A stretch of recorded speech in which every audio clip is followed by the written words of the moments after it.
Dans les prochains épisodes de Demain nous appartient, alors que les otages vont découvrir le vrai visage d'Anthony, Benjamin Guettet, la police va enfin comprendre ce qui relie le jeune homme à Ophélie, Solange Fréjean, sa complice.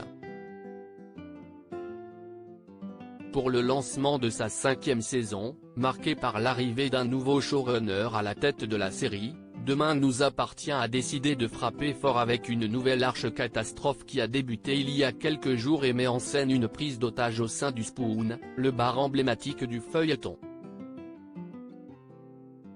À l'approche du 1000e épisode, diffusé le jeudi 26 août sur TF1, plusieurs personnages, dont Chloé, Ingrid Chauvin, Alex, Alexandre Brasseur, Charlie, Clémence Lassala, et Tristan, Mathieu Alexandre, se retrouvent ainsi en danger.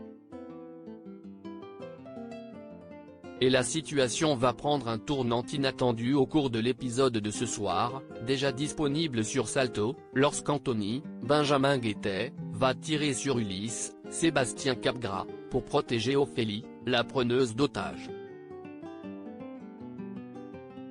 Choqué par ce retournement de situation, le petit groupe retenu de force à l'intérieur du Spoon va donc comprendre qu'Anthony était de mèche depuis le début avec Ophélie, Solange Fréjean. Mais que cherchent réellement les deux preneurs d'otages? Et quel est leur lien? Dans un nouvel extrait de Demain nous appartient dévoilé en avant-première sur MyTF1, Roxane, Raphaël Volkov, et Sarah, Camille Genot, font part de leur découverte à Martin. Anthony et Ophélie sont bien plus que de simples complices puisqu'ils sont frères et sœurs. Un élément important de l'intrigue encore que les fans les plus attentifs du feuilleton quotidien à succès avaient peut-être déjà deviné puisque les crédits de fin d'épisode révélaient depuis plusieurs jours déjà que les deux personnages partageaient le même nom de famille, à savoir Messi.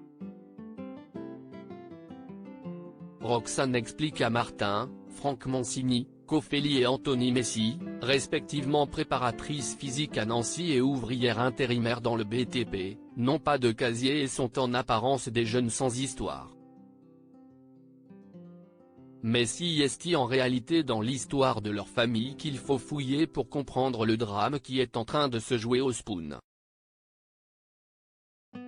Leur père, Olivier Messi, est un braqueur notoire suspecté d'une dizaine de braquages et condamné à 20 ans de prison en 2010.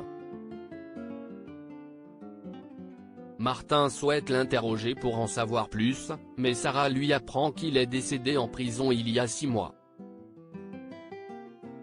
Le commandant Constant ordonne alors à Sarah de se rapprocher de la prison afin de savoir si ses enfants étaient en contact avec lui et si quelqu'un lui avait rendu visite avant sa mort. Mais aussi de fouiller dans le passé de criminel d'Olivier Messi, afin de connaître ses éventuels complices et son mode opératoire. Quant à Roxane, elle doit continuer à s'intéresser au Spoon et à l'histoire du bâtiment avant qu'il ne devienne un café. Deux gamins sans histoire ne deviennent pas forcenés du jour au lendemain.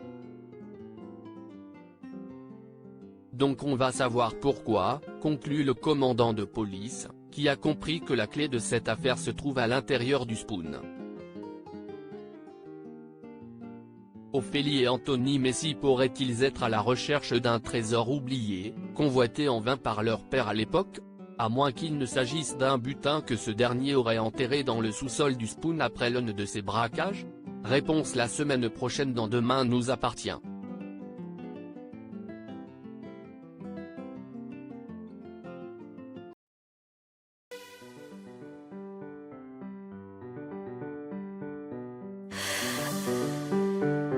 The man I love just had a heart